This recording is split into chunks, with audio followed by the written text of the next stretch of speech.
UGC net management unit 1 का जो important highlights है उसके बारे में हम लोग पढ़ेंगे। पिछले काफी दिनों से गैप था हमारे यूट्यूब चैनल पे, तो आज हम लोग शुरू करेंगे मैनेजरियल इकोनॉमिक्स, जो कि काफी अहम होता है किसी भी बिजनेस ऑर्गेनाइजेशन को। अगर आप रन कर रहे हैं तो उसमें आपका मैनेजमेंट कितना बढ़िया है विथ आपका जो इकोनॉमिक स्टैंडर्ड्स है, रेवेन्यू मॉडल है, और वो काफी इंपॉर्टेंट होता है आपके बिजनेस को स्मूथली आगे रन करने के लिए। साथ ही अगर इस टॉपिक की बात करें तो मैनेजरियल इकोनॉमिक्स बहुत ही इंपॉर्टेंट टॉपिक है यूजीसी नेट मैनेजमेंट के लिए। तकरीबन वेटेज तो इक्वल ही है। पेपर 2 से 100 क्वेश्चन पूछे जाते हैं, जिसमें 10 क्वेश्चन हर एक यूनिट से पूछे जाते हैं। और उसमें भी ये यूनिट काफी इंपॉर्टेंट है, क्योंकि ये यूनिट एक आपके जनरल अवेयरनेस के लिए भी बहुत जरूरत है। क्योंकि इस यूनिट में आप समझते हैं कि जीडीपी क्या होता है, प्लस में और भी नेशनल इनकम से रिलेटेड जो भी चीजें हैं उसके बारे में आप पढ़ते हैं। डिमांड क्या होता है, आपको डिमांड एंड सप्लाई का किस तरीके से जो है कनेक्शन है, बॉन्डिंग है, उसके बारे में समझते हैं। साथ ही कई इंपॉर्टेंट और भी पॉइंट्स और टॉपिक्स को हम लोग देखेंगे, उसके हाइलाइट्स को देखेंगे। एग्जाम से पहले अगर आप इस वीडियो को देख लें, सुन लें, तो वो कुछ बेहतर होगा आपके रिवीजन के लिए। आइए शुरू करते हैं अब हम लोग इस यूनिट को।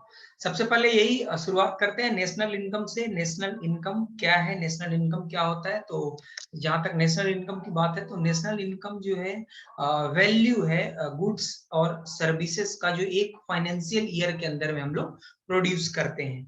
जैसे कि मान लीजिए फाइनेंशियल ईयर स्टार्ट आपका 2021-22, यानी 31 मार्च के बाद जो 1 अप्रैल शुरू होता है, उसे नया फाइनेंशियल ईयर शुरू हो जाता है। यानी 1 अप्रैल से 31 मार्च तक के जो समय होता है वो एक फाइनेंशियल ईयर के रूप में माना जाता है।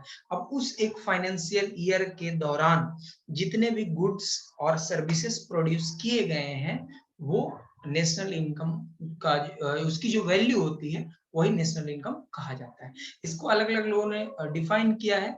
तो सेम्यून ने भी इसे डिफाइन किया है। सेम्यून ने डिफाइन इसको किया है कि net output of the commodities and services flowing during the year from the country's productive system in hands of the ultimate consumer। ठीक है। अब मॉडर्न नेशनल इनकम डेफिनेशंस जो है वो अलग अलग है, जो अलग अलग पैरामीटर है उसके बेसिस पे हम डिफाइन करते हैं और आपको डिटरमाइन भी करते हैं कि क्या इसकी वैल्यू है। जैसे जीडीपी, तो जीडीपी क्या होता है? जीडीपी का फुल फॉर्म होता है ग्रॉस डोमेस्टिक प्रोडक्ट। ठीक है। जीडीपी जो है होता है the total value of goods produced and services rendered with in a country during a year. एक साल के अंदर में कोई भी सर्विसेज या प्रोडक्ट जो आपके देश के अंदर में हो रहा है, यानी कई बार क्या है कि जो पैसे हैं आपके देश से बाहर से भी आते हैं, देश के बाहर भी आप अपनी जो भी वेल्थ क्रिएशन की जो प्रोसेस है, फंक्शन है, उसको परफॉर्म करते हैं। लेकिन जीडीपी के अंदर में, हमारे देश के अंदर में जो भी सर्विसेज या प्रोडक्ट के थ्रू आप इनकम जनरेट कर रहे हैं, उनकी जो वैल्यू है that is come under, that is consider under GDP. अलग अलग कॉन्स्टिट्यूएंट, यानी अगर अलग अलग आयाम है जीडीपी के, जिसके थ्रू हम इस चीज को मेजर करते हैं, जिसमें wages and salaries, rent, interest, undistributed profits, mixed income, direct taxes, dividend, depreciation, ये सारा जो है जीडीपी के अंदर में आता है। ठीक है। ये इसकी एक समरी है संक्षिप्त में, जिसे आप समझ लें। फिर जीएनपी है ग्रॉस नेशनल प्रोडक्ट, यानी जीएनपी। जीएनपी के 4 अलग अलग कॉन्स्टिट्यूएंट होते हैं, जिसमें consumers goods and services, gross private domestic income, gross produced और services rendered, income arising from abroad. यानी जीएनपी और जीडीपी में जो एक सबसे बड़ा अंतर है, वो अंतर ये है कि जीएनपी में जो विदेश से इनकम जनरेट हो रहा है वो भी ऐड होता है, जबकि जीडीपी में जो है, जो इनकम आपके अब्रॉड से अराइज हो रहे हैं, जनरेट हो रहे हैं, उसे ऐड हम लोग नहीं करते हैं। ठीक है।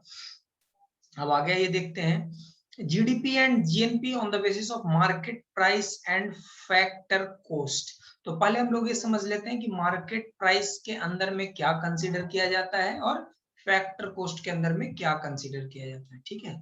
The actual transacted price including indirect taxes such as GST, custom duty, entertainment taxes, etc. Actual transacted price including indirect taxes such as GST, custom duty, entertainment taxes, ये सारे जो टैक्सेस हैं वो आपको मार्केट प्राइस के parameter हैं. Such taxes tends to rise the prices of goods and services in the economy. अगर मान लीजिए कोई प्रोडक्ट है, जैसे डीजल पेट्रोल की कीमतों पर आप देख लीजिए कि काफी बढ़ी हुई है, तो उस पर कई लोग सवाल उठाते हैं कि भाई इसमें जो अलग अलग आपने टैक्स लगा रखा है उस टैक्स को आप कम करें, ज्यादा सब्सिडी प्रोवाइड करें. तो यानी किसी प्रोडक्ट पे अगर आप टैक्स बढ़ा रहे हैं, टैक्स ज्यादा है, तो उससे उस प्रोडक्ट का या सर्विस का कॉस्ट तो बढ़ेगा ही.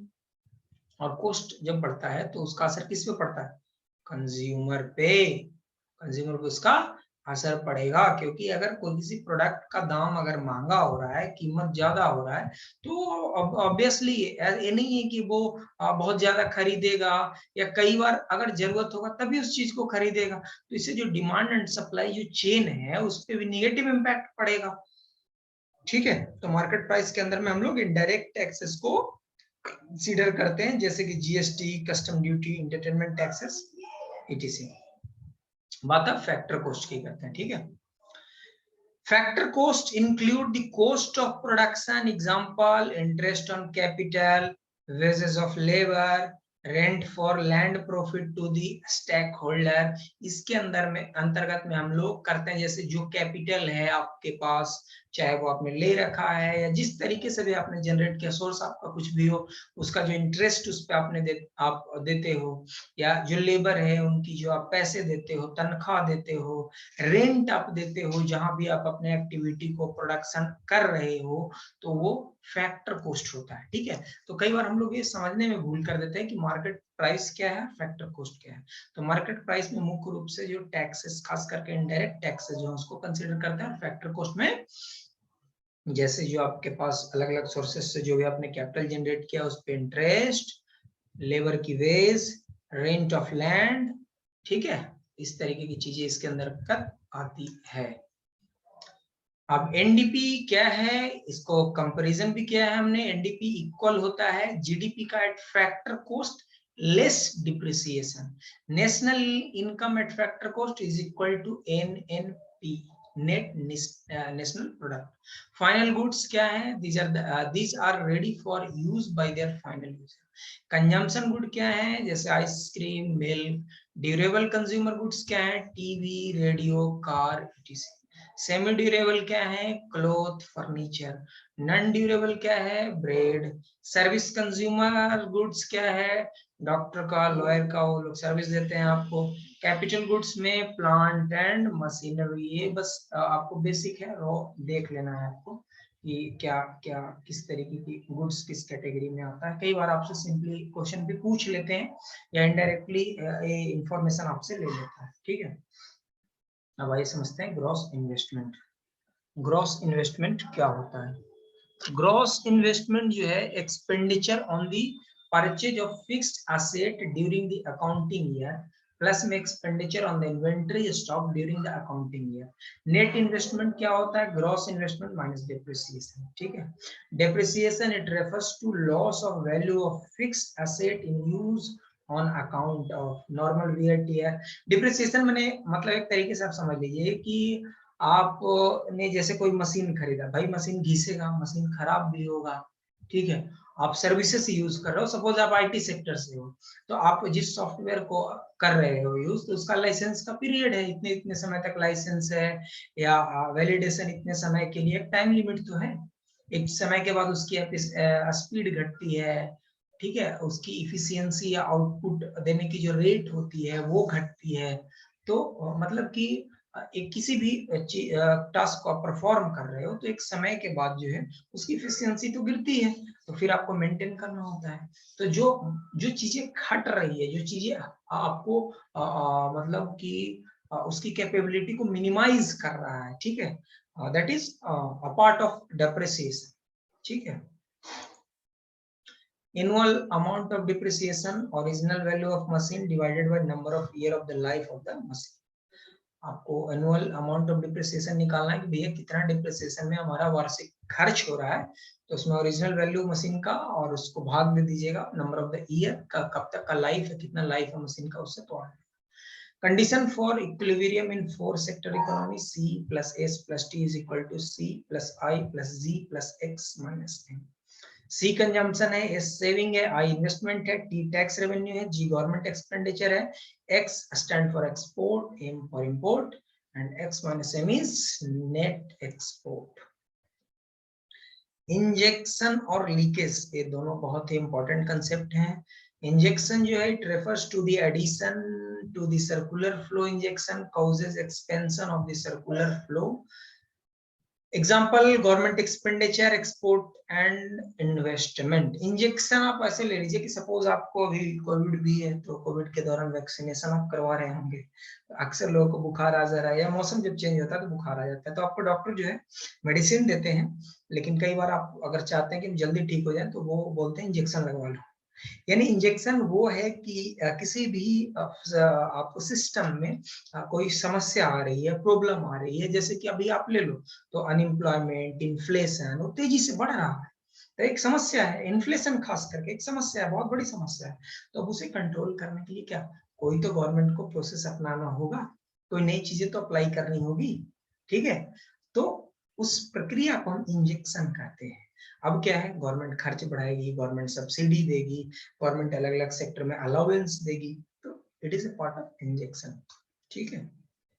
लीकेज क्या है, it refers to the withdrawal from the circular flow, leakage cause contraction of the circular flow. एक जो लीकेज जो है बेसिकली आपके सिस्टम का वो पार्ट है कि आपका सिस्टम जो चल रहा है, एक साइकिल है, हर किसी का एक साइकिल होता है, जैसे प्रोडक्ट लाइफ साइकिल भी हम लोगों ने पढ़ा, तो उस साइकिल में जो आप देखोगे कि आपका जो सेट ऑफ पैटर्न बना हुआ है, रूल बना हुआ, पॉलिसी बना हुआ, उसके अकॉर्डिंग चीजें नहीं चल रही है, तो दैट इज नहीं चलना इज लीकेज, ठीक है। Method of measurement of national income, measure करने का अलग अलग तरीका है, प्रोडक्ट और value added method, value of output minus intermediate consumption, value of output is equal to sales plus change in stock, change in stock is equal to closing stock minus opening stock. Personal disposable income है जो अक्सर आपसे पूछ भी लेता है, it is the personal income remaining with individual after deduction of all taxes lived against their income and their property as well as payment miscellaneous fees and fine। Personally disposable income mainly वो income है कि किसी भी तरीके से आप जो भी सर्विस, प्रोडक्ट या जो भी एक्टिविटी परफॉर्म करके पैसे कमा रहे हो, तो उसमें से टैक्स देने के बाद जो आपके पास बचता है, that is your personal disposable income, ठीक है। नेशनल डिस्पोजेबल इनकम क्या है, it is the income from all sources available to the resident of the country for consumption, expenditure और saving during the year। It is the income from all sources available to resident of a country for consumption, expenditure, saving during a year, ठीक है।